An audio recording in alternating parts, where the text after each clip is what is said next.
Alright, I wanted to make a video about the test of a true prophet and how it just seems to get ignored by people who claim to be Bible believers these days. There are two really key passages. You can use almost the whole chapter. In the Torah, the original scriptures that lay out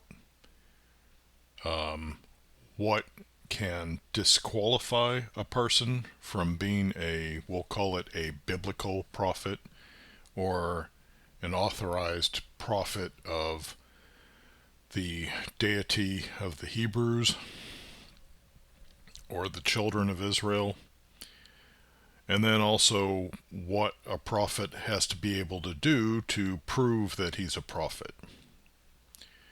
So we're going to use the Revised Standard Version just because it seems like a good literal translation. Not bad. Like any translation, it's probably not perfect, but it'll work for our purposes here.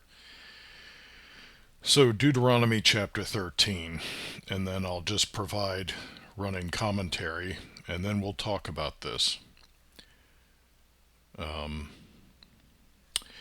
If a prophet, now, by the way, Deuteronomy is sometimes seen as a restatement of the commandments of the Torah and the events of the Torah, and restated from the perspective of Moses, the prophet Moshe. So keep that in mind. If a prophet arises among you, or a dreamer of dreams, and gives you a sign or a wonder, and the sign or wonder which he tells you comes to pass, and if he says, let us go after other gods which you have not known, so this is key, right? This is speaking to the children of Israel who were shepherded by the Creator, whose personal name we're about to encounter in the next verse. So he had a personal name, and it was a sacred name, not to be used in a worthless way, so it was something to be guarded and protected.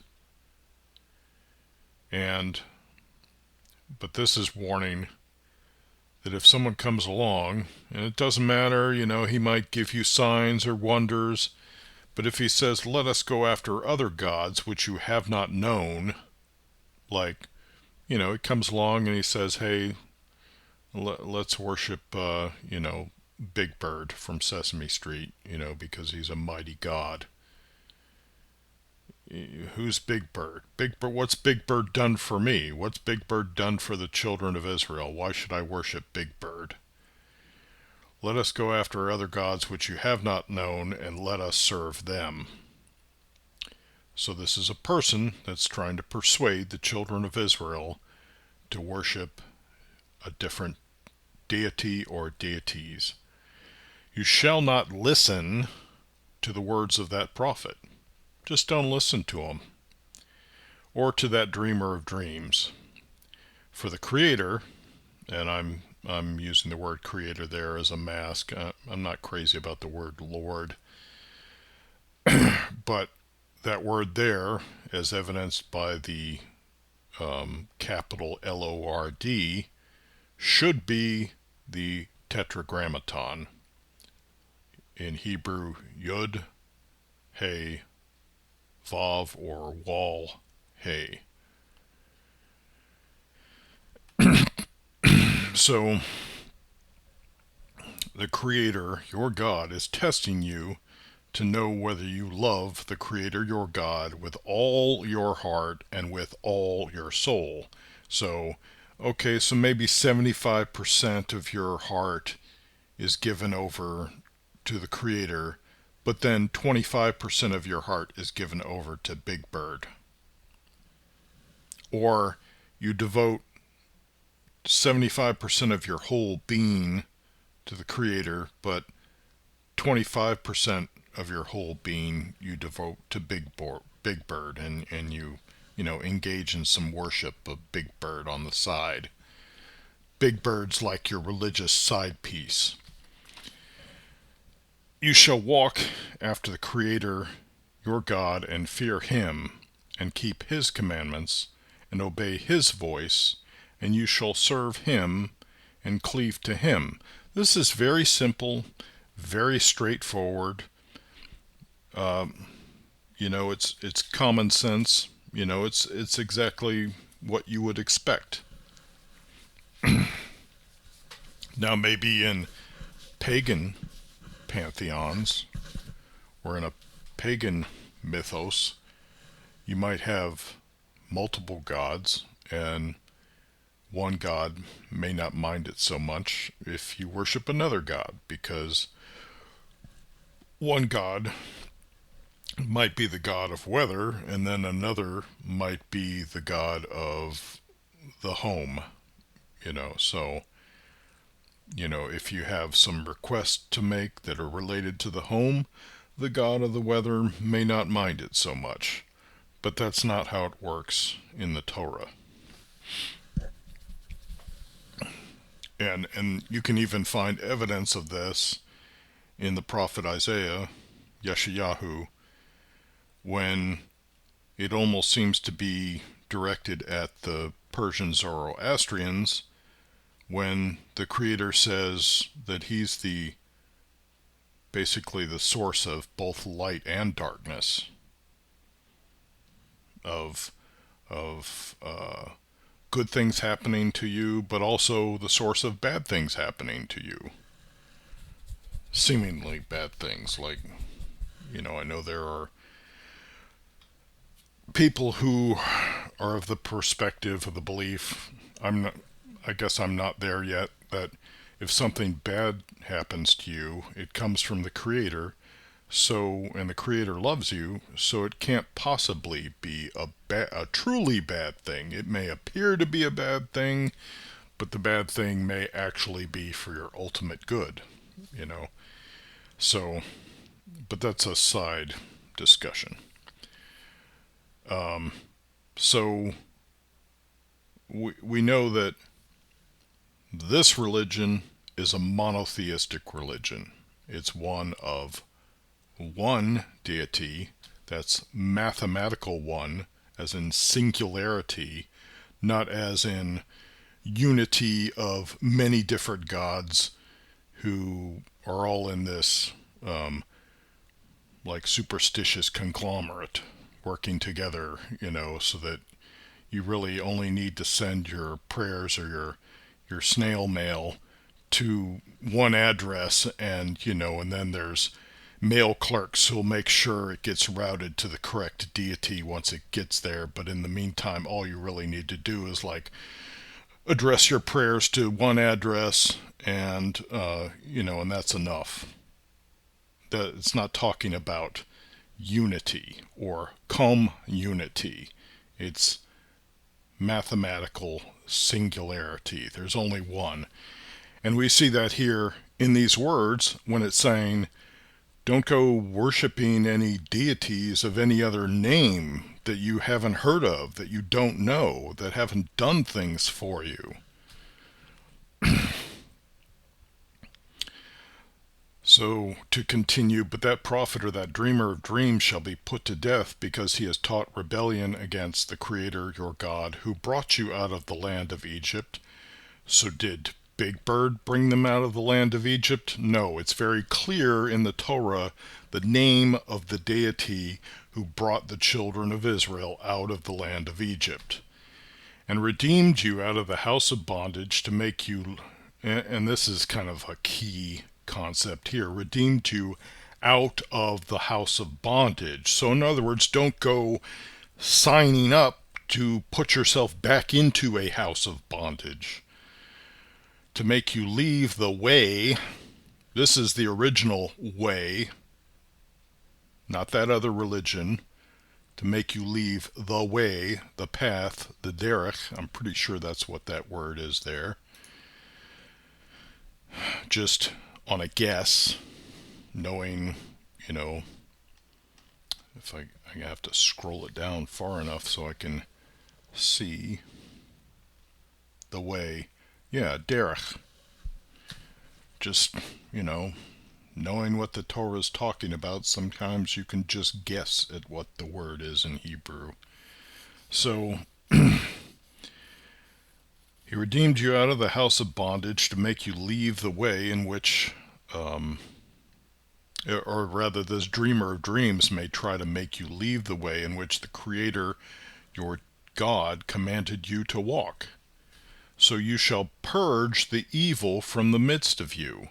So when peddlers come along trying to peddle these little dime store gods that you've never heard of, and then to have the audacity to try to do that with the children of Israel, who have this original biblical scripture that precedes all other pretender scriptures that came later.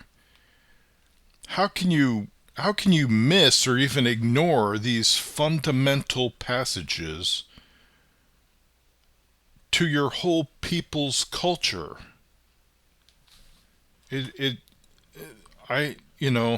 Love bombing can have a strong effect on a person, but you've got to conclude that these people are very poorly educated in their Judaism.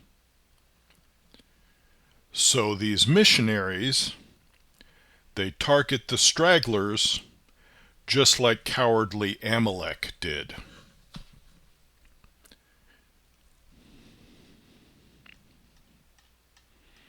Let's continue. Deuteronomy, because here I am. I'm not even Jewish. I studied with the intention to convert, but the more I looked at it, the more it seemed to me that I did not believe that I personally had the discipline to make that transition. And also, I wasn't living in a Jewish community. I wasn't born and raised in a Jewish community.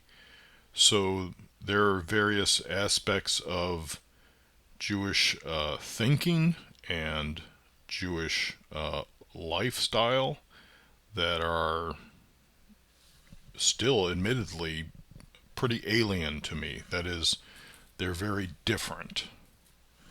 And, I've been educated in Gentile learning establishments. I've been educated in Gentile religious denominations. And a lot of that baggage is really difficult to shrug off. You think you've shrugged it off, and then you have a discussion or conversation with an observant Jew, and it's very, very clear to them that you have not shrugged it all off, right? So you think you've purged yourself of all of it, but then it's very clear to them that you haven't been completely, or even haven't had a majority of that baggage dumped off. So here I am. I'm just a non-Jew who's picked up translations of the Bible, learned some Hebrew, and yet here I am in the position to say to born Jews, what are you doing going after these dime store gods? When your religion is more ancient than those religions, in the case of these other supposedly Abrahamic religions, that make claims to being Abrahamic, but it's really a dubious claim in both cases. And you're going whoring after these other religions, and it's why are you doing that? The one you have is perfectly fine. You have wise men in your religion that have studied it and inherited the studies of men that lived before them. So there's like this continuous chain of study of your religion, with the intent to make sure and really ask a lot of the questions that lesser educated people think are gotcha questions, like, can you milk a fish? Like, in other words, that's supposed to be a gotcha question about kosher dietary laws or something, right? Well, that question, can you milk a fish? I think I found that in the Mishnah, right? So it's not a gotcha question, because these, well, we could call them sages or rabbis or rebbes, or whatever title they've earned due to their own efforts. These men, they consume themselves with Torah study, and they're not distracted to the degree that a non-Jewish person is by all kinds of the silliness that goes on in the Gentile world. Like, Torah is their entertainment. Torah is what they consume themselves with, to the end of making sure that they know what to do in any given situation. And they also know how to instruct their family members on what to do in any given situation. So these hypotheticals that you find in what some call Jewish oral tradition,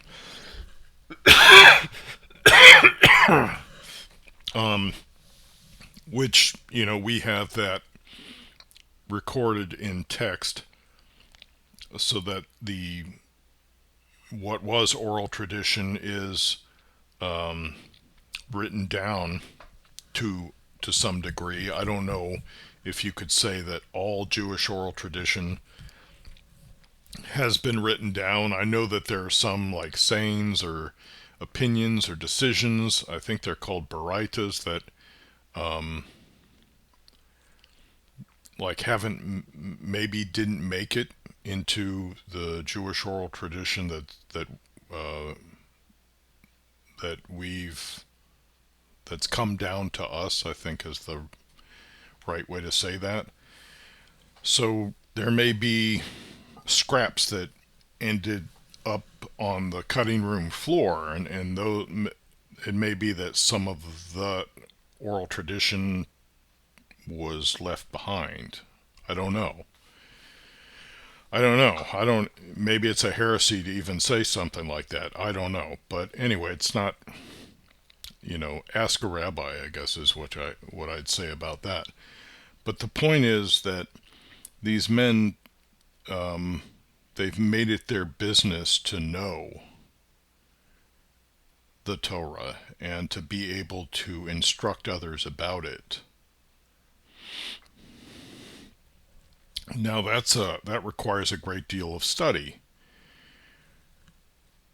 So it may be that some children of Israel, they don't see that as their calling in life. Maybe they see like that as the responsibility of a rabbi, when it's really the responsibility of all Jewish men to become versed in the Torah so that they can instruct their children. and certainly to become as versed in the Torah respecting those situations that they face in their daily life. Maybe they're a farmer. Well, then they certainly should know the laws regarding farming. You know, if they haven't engaged in any brother-in-law marriage, what some call levirate marriage, then maybe it's not important for them to be so versed on the laws of brother-in-law marriage. You know, I hope you get my point. But there's an expression which I think comes from Jewish oral tradition, which is that I think it is not given to you to complete the deed, but it is also not given to you to give up on the deed. And I'm probably not using the best wording there. I'm just trying to recite it from memory, and my memory's failing me at the moment. But I think the meaning of that is clear, and that is that you may never, in observing or studying and observing and living the Torah, you may never achieve perfection in that, but it's not allowed for you to just throw your hands up in the air and give up because you won't reach perfection. So that means that it's really every Jew's duty, every child of Israel, it's their duty to study and apply the Torah in their lives. So they shouldn't think that, oh, this person is a rabbi, so I can just heap all of the responsibility off on them. But the situation or the circumstances of the Jewish people, at least today, I don't know if it's always been the case, is that evidently there are less educated Jews. And it's these less educated Jews that get targeted by the scoundrels described here in Deuteronomy chapter 13. Then it says, if your brother, the son of your mother, or your son, or your daughter, or the wife of your bosom, or your friend who is as your own soul, like your best friend, entices you secretly, saying, let us go and serve after other gods, which neither you nor your fathers have known, and that's an important thing, is because you've inherited this worship, this service to the Creator, the one that led the children of Israel out of Egypt. They've inherited that. So if one of these family members or friends says, let us go and serve other gods, which neither you nor your fathers have known, some of the gods of the peoples that are round about you. There, that reminds me of how Yoshki is a lot of the things supposedly surrounding his life are mirrored in so many other religions, even ancient religions. So that even though Yoshki's life seems to be some new thing in the events that happened allegedly within it, that's really not that clear, because there are many religions with parallel figures in them, and it's just the fact that The person who buys into the Yoshki myth is also as illiterate about those other religions that they don't see the parallels and say, wait a minute, you're trying to sell me this car when I could just as easily go buy that car. So these gods of the peoples that are round about you, whether near you or far off from you, don't buy into another god or religion just because it seems exotic, because it's from some distant land that you've never visited, or maybe one that you visited on vacation and you thought that place was really cool. That's not a good reason to forsake your inheritance. From one end of the earth to the other. So any world religion, any religion found in any little tiny corner, recess, nook, or cranny of the world, none of these are reasons to go after any of those other gods. You shall not yield to that family member or friend, or listen to him, nor shall your eye pity him, nor shall you spare him, nor shall you conceal him. And then here it says, but you shall kill him. Your hand shall be first against him to put him to death, and afterwards the hand of all the people. Now, I don't know how literal this is, but I'm pretty sure that by the first century, a Jewish person could not just go ahead and kill another Jewish person for this.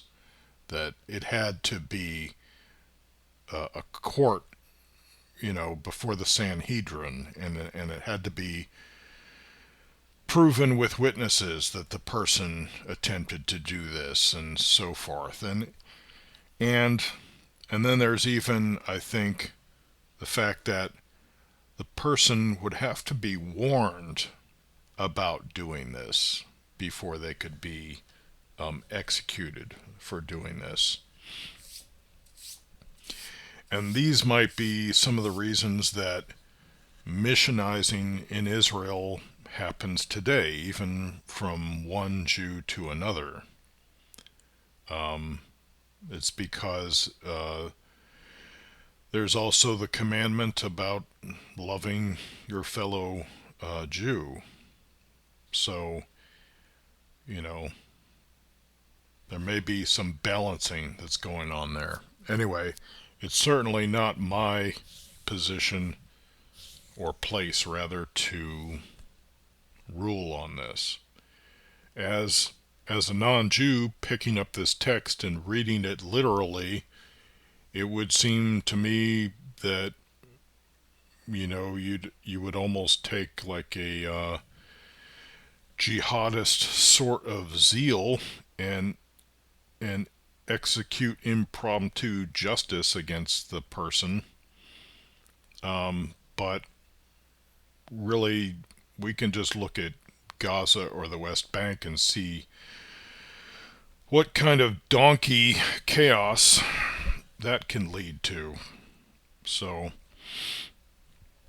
to continue, you shall stone him to death with stones, because he sought to draw you away from the Creator your God, who brought you out of the land of Egypt, out of the house of bondage. And all Israel shall hear and fear, and never again do any such wickedness as this among you. Well, the thing is, there's no Sanhedrin officiating right now, making rulings and judgments. And so, this sort of thing goes on in Israel. And then, so Israel doesn't hear about any executions that are happening to peddlers of false gods. On top of that, Israel's a secular democracy, so other religions are allowed to exist within its borders. So Israel doesn't hear about such an execution, and it doesn't fear that doing this could lead to execution. And so, rather than never again doing any such wickedness as this among them, it goes on day after day with both Jewish and Gentile missionaries trying to seduce the children of Israel to other gods, which the children of Israel did not know when they were led out of Egypt. If you hear in one of your cities, which the Creator your God gives you to dwell there, that certain base fellows have gone out among you and have drawn away the inhabitants of the city, saying, Let us go and serve other gods which you have not known, then you shall... By the way, this is the Torah saying that missionizers are base fellows.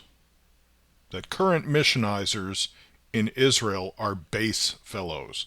And that's not based fellows, according to contemporary slang. That's base fellows. Maybe we should take a better look. Here it says worthless men. And that that word looks like, is that Belial? Oh my. Belial. I don't know how close to Belial that is, but oh yeah, it's capitalized 16 times as Belial.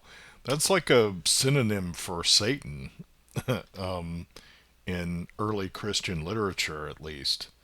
So, it's basically saying that,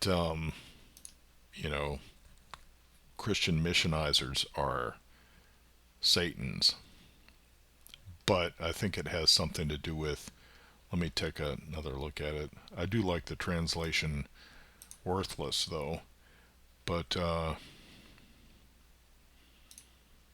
let me look at this. So it's also translated as wicked, ungodly, evil, naughty, ungodly men. Worthlessness, worthless, good for nothing, unprofitable. That's probably a really good word right there, unprofitable. Or maybe ruinous or destructive. Without profit, worthlessness. So, yeah, just good for nothing.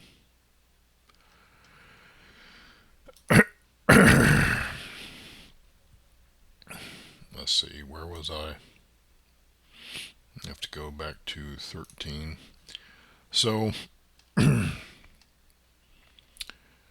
you shall inquire and make a search and ask diligently, and behold, if it be true and certain that such an abominable thing has been done among you. So abominable, right? Like people that are so outspoken against male homosexuality, it's using the same word, and I think that word means like disgusting. Toeba, abomination, abominable thing, abominable, yeah, a disgusting thing in a ritual sense or in an ethical sense. So it's just a disgusting thing.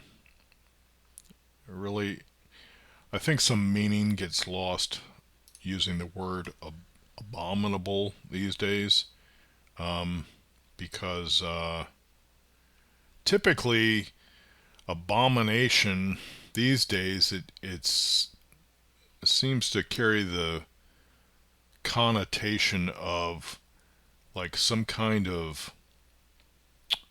like mutant or perverse hybrid or something, rather than just something that's disgusting. So if you find that such a disgusting thing has been done among you as to be a Christian missionizer trying to seduce the children of Israel to the worship of other gods, then You shall surely put the inhabitants of that city where these missionizers flourish to the sword, destroying it utterly, all who are in it, and its cattle with the edge of the sword. Now, this is something that Moses is expressing before they roll into the land of Israel. So it's like before Joshua leading the children of Israel as armies through the land, before the things that they would do.